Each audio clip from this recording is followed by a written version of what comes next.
เทรดพร้อมด้วยเทคนิคคู่ใจวันนี้ก็จะมาช่วยเส้นเก้าเส้นเคยตามเทคนิคของตัวเอง หรือว่าการตีเทรนไลน์นั่นเอง ซึ่งว่าการจะใช้ต้นทุนอยู่ที่ระดับ89เหรียญนี่แหละประมาณ89เหรียญนี้แล้วก็เสียวกำไรประมาณ100ปลายเบิ่งกันว่าจะสามารถที่จะเฮ็ดได้บ่เน้นย้ำว่าการลงทุนมีความเสี่ยงในคลิปนี้เป็นเพียงการแบ่งปันประสบการณ์และก็เทคนิคการเทรดของตัวเองเท่านั้นบ่แม่นการชี้แนะหรือว่าสักส่วนลงทุนใดๆสำหรับมือใหม่ที่ยังบ่ทันเข้าใจให้ศึกษาให้เข้าใจก่อนจึงตัดสินใจลงทุนมันอาจจะเฮ็ดให้เงินของเราสูญเสียไปทั้งหมดก็ได้หรือว่าอาจจะมีกำไรก็ได้ฉะนั้นเนี่ยย้ำให้ศึกษาและก็ตัดสินใจด้วยตัวเองเด้อคลิปนี้บ่แม่นการแนะนำการลงทุนใดๆซึ่งว่า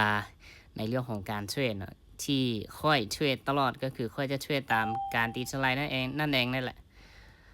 ออเดอร์นี้ค่อยได้ทำการกดขายไปไม่นึงเนาะซึ่งว่าเป็นออเดอร์ที่50-50เนาะ50-50เด้ค่อยคิดว่ารู้สึกว่าทั้งเทียนค่อนข้างว่าลงแหงนะค่อยก็เลยตัดสินใจกดขายไปแต่ถ้าหากว่าเรามาเบิ่งในส่วนของตลาดกรอบนี่รู้สึกได้ว่ามันจะลิ้นสลับกันมีโอกาสสูงที่มันอาจจะลิ้นสลับกันได้นะเพราะว่าจุดนี้มันลงมาตามกับเส้นสไลด์แนวรับมันน่าจะดันหลักขึ้นไปก็บ่เป็นอย่างเนาะออเดอร์แรกเข้าไป10เหรียญคาดชื่นไป10เหรียญแล้วค่อยจะรอออเดอร์ที่ค่อนข้างมั่นใจในปัจจุบันนี้จากการที่เขาสังเกตเบิ่งกราฟโดยรวมเนี่ยปัจจุบันเขาสังเกตเห็นว่าแพทเทิร์นของตลาดมันเล่นเป็นรูปแบบของbearish รูปแบบของ bearish triangle ฉะนั้นเนี่ยถ้าหากว่ามันลิ้นสไตล์นี้มันมีโอกาสสูงที่จะทะลุกรอบนี้มันอยู่ในกรอบสามเหลี่ยมอะไรนี่ค่อนข้างที่จะมั่นใจเนาะค่อยก็เลยตัดสินใจไปเมื่อเลยโออินเลยซึ่งว่าการเดินเงินแบบนี้เป็นการเดินเงินที่ต้องแม่นมืออาชีพเท่านั้นนะจึงควรเฮ็ดหรือว่าเขาจะต้องมีทุนที่เขาคิดว่าระดับนี้พร้อมเสียเขาจึงควรเฮ็ดเพราะว่ามันเป็นการเทรดพอตชิ่งที่บ่มีการบริหารทุนใดๆเบิ่งกันว่ามันจะลงมาได้บ่มันจะขึ้นไปได้บ่ขึ้นไปละโอเคตอนนี้ก็ขึ้นไปเนาะตอนนี้ก็ค่อยกันเริ่มมีกำไรกลับมาแล้วตอนนี้มันค่อยเริ่มมีกำไรกลับมาแล้วเนาะแล้วปัจจุบันนี้จากการสังเกตแนวโน้มของตลาดเนี่ยถ้าหากว่ามันลิ้นมันทะลุแบบนี้ขึ้นไปนะเดี๋ยวค่อยสีมาตีแนวรับแนวต้านในแต่ละกรอบเบิ่งค่อยสีมาตีแนวรับแนวต้านในแต่ละกรอบเบิ่งซึ่งออเดอร์นี้ค่อยสิไปอยู่ที่ประมาณ89เหรียญค่อยสิไปประมาณ89เหรียญไปประมาณ58เหรียญนี่แหละค่อยตัดสินใจซื้อต่อเนาะเนื่องจากว่าตลาดเนี่ยมันทะลุเส้นทลายขึ้นไปละมันทะลุเส้นทลายที่มันเป็นโซนแนวต้านขึ้นไปเนาะฉะนั้นเนี่ยค่อยมองว่ามีโอกาสสูงที่ยังน้อยๆเนี่ยมันน่าจะมาพักตัวในกรอบของแนวต้านอยู่ถึงในตอนนี้มันทะลุแนวต้านกรอบนี้ขึ้นไปได้ฉะนั้นเนี่ยมันมีโอกาสที่จะขึ้นไปหาฐานของแนวต้านอยู่ถึงก็เบิ่งกันว่ามันจะไปตามที่ค่อยวิเคราะห์ไปซึ่งว่าแต่ละแนวต้านแต่ละโซนที่กราฟเคลื่อนที่ขึ้นไปมันน่าจะขึ้นไปหา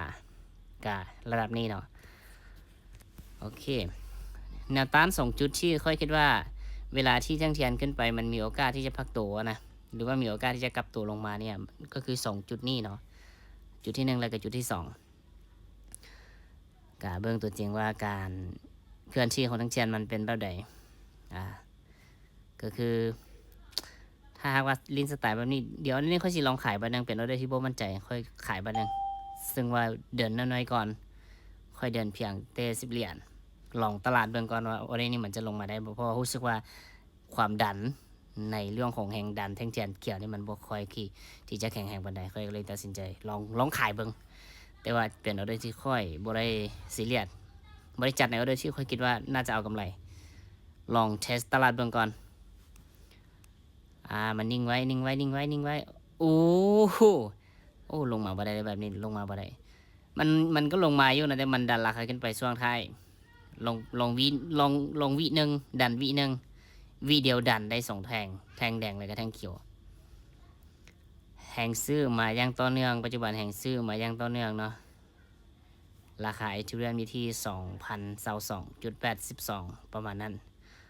ดันราคาขึ้นไปเป็นเป็น2023แล้วตัดสินใจสวนตลาดบ้านหนึ่งอะไรนี้จริงๆบ่ควรที่จะสวนเพราะว่าแท่งเทียนมันตัด ทะลุแนวต้านขึ้นไปแบบนี้บ่ควรที่จะส่วนนะแต่ว่าค่อยอิงใส่เทคนิคของแท่งเทียนเบิ่งถ้าหากว่าแท่งเทียนมันมีแหงซื้อดันเป็นแท่งเทียนปิดยาวแบบนี้ค่อยสิลองขายถ้าหากว่าแหงซื้อบ่ดันมาหลายมันน่าจะลงมาแดงได้ แต่ว่าถ้าหากว่าตามในเรื่องของเทคนิคเนี่ยถ้าแท่งเทียนมันทะลุแนวต้านขึ้นไปแบบนี้บ่ควรที่จะสวนนะเป็นด้วยสวนกะบ่เป็นหยังยังมีกำไรอยู่ยังบ่ทันขาดทุนเทื่อพลาดไปวิน2ออเดอร์พลาด2ออเดอร์อัตราชนะอยู่ที่ 40% กำไร 51.15 โอ้ my god ก็บ่เป็นหยังเอาไหมถือว่ายังกำไรอยู่ที่51เหรียญเนาะยังกำไรอยู่ที่51เหรียญเดี๋ยวค่อยสิรอจังว่าแน่นๆค่อยสิไปสัก2ออเดอร์3ออเดอร์พออีก2ออเดอร์ถ้ามันขึ้นมาได้มันน่าจะขึ้นมาจุดนี้เนาะซึ่งออเดอร์นี้เป็นออเดอร์ที่ค่อยเบิ่งก่อนบ่เฝ้าไปเถื่อเพราะว่าตอนนี้ตลาดมันเริ่มขึ้นสูงแล้วเนาะการที่เราจะซื้อต่อมันค่อนข้างมีความเสี่ยงสูงพอสมควรเราจะเบิ่งก่อนว่ามันจะกลับตัวอยู่กรอบนี้บ่หรือว่ามันอาจจะเคพักตัวเลยกับดันหลักขึ้นไปต่อบ่นะเบิ่งตัวจริงจากการเบิ่งทรงของตลาดนี่ค่อยมองว่าบางทีเนี่ยมันอาจจะกลับตัวแต่มันแฮงซื้ออาจจะยังแฝงตัวอยู่หลายจากการดันของแท่งเทียนแฮงซื้อยังแฝงตัวอยู่หลายแฮงขายเพียงแค่เข้ามาในระดับหนึ่งเท่านั้นแฮงขายเพียงแค่เข้ามาในระดับหนึ่งเท่านั้นเนาะแล้ว ถ้าหากว่าเวลาที่มันลงมาตามกับแนวรับยูรูมเนี่ยมันมีการไปเซ็นราคานี่ค่อยสิซื้อเลยแต่ถ้าหากว่ามันทะลุลงไปค่อยสิขายเลยโอ้ my god ดันราคาขึ้นไปอีกนิดนึงอีกนิดนึงอีกนิดนึงโอเคแบบนี้ค่อยตัดสินใจซื้อเลยเพราะว่ามันพอดีไปปิดอยู่ในโซนของแนวฮับเนาะค่อยก็เลยตัดสินใจซื้อถ้าหากว่ามันลงมาอีกนิดนึงนี่ค่อยสิขายแล้วเอาได้นี่นะการที่ค่อยซื้อเอาได้นี่ก็คือมันลงมาตามกับแนวฮับนั่นแหละแต่ว่าในเรื่องของตลาดต่อไปในช่วงต่อไปนี่ค่อยยังอ่านได้ว่ามันยังมีโอกาสที่จะลงอีกเนาะมันยังมีโอกาสที่จะลงอีกเบิ่งการเคลื่อนที่ของกราฟว่ามันจะเป็นอะไรโอ้ได้นี่เป็นรถที่เสียวแหงนะฉะนั้นนี่ค่อยสีหยุดเพียงเท่านี้แหละบ่ไปต่อแล้วเอากำไรอยู่ที่100ไปพอเพียงแต่เท่านี้เขาจะต้องฮู้จักตัวเองถ้าหากว่าเขาบ่ฮู้จักตัวเองก็คือมีโอกาสพอแตกแน่นอนในจังหวะแบบนี้